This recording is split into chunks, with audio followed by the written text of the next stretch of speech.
مرغی کا کوے سے رشتہ طے ہو گیا۔ جب مرغے کو خبر ملی وہ غصے میں مرغی کے پاس پہنچا اور بولا، کو کو کو کو او میری بانگ پوری بستی میں گونجتی ہے اور میں مرغوں کی یونین کا صدر بھی ہوں۔ مرغی نے شرماتے ہوئے جواب دیا، کٹ کٹ کٹاک، مجھے آپ کے جذبات کا بہت احساس ہے، دل سے آپ کی عزت بھی کرتی ہوں، لیکن کیا کروں، امی ابو کی ضد ہے کہ لڑکا ایئر فورس میں ہو۔ جی جی وہی سرکاری نوکری کسی کی محبت کا کریا کرم کر گئی۔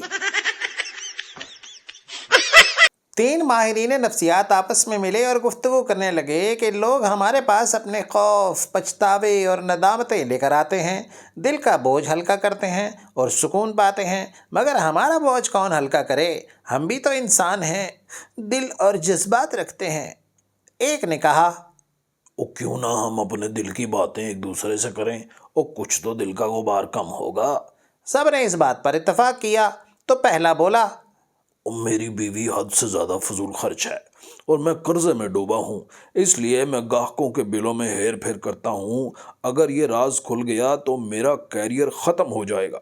دوسرا بولا، اوے مجھے جوے کی لت پڑ چکی ہے اور اب شراب بھی پینے لگ گیا ہوں، اپنے مریضوں کی باتوں پر توجہ بھی نہیں دیتا، بس اوپر سے ہاں میں ہاں ملاتا ہوں، اگر یہ بات سامنے آ گئی تو لوگ میرے پاس آنا چھوڑ دیں گے۔ تیسرا مسکراتے ہوئے بولا، اور میری سب سے بڑی کمزوری یہ ہے کہ میں راز بالکل نہیں رکھ سکتا، لیکن فکر نہ کرو، اور میں تمہارے مریضوں کے علاوہ کسی سے کچھ نہیں کہوں گا، او پکا وعدہ۔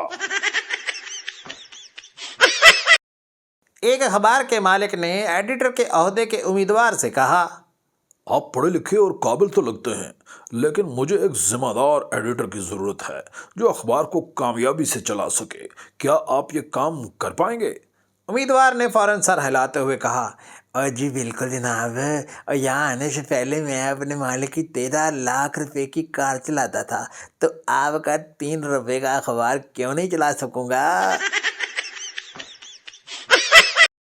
فقیر نے بازار میں کھڑے ہو کر دکاندار سے کہا، اللہ کے نام پر 1 روپیہ دے دو۔ دکاندار نے مسکراتے ہوئے جواب دیا، بابا جی کل لانا، آج کھلے نہیں ہیں۔ فقیر نے منہ بنا کر کہا، ارے بھائی، تیرے اس کل کے چکر میں میرے مارکیٹ میں 50,000 روپے پھنسے ہوئے ہیں، لگتا ہے یہ کل کبھی نہیں آئے گا۔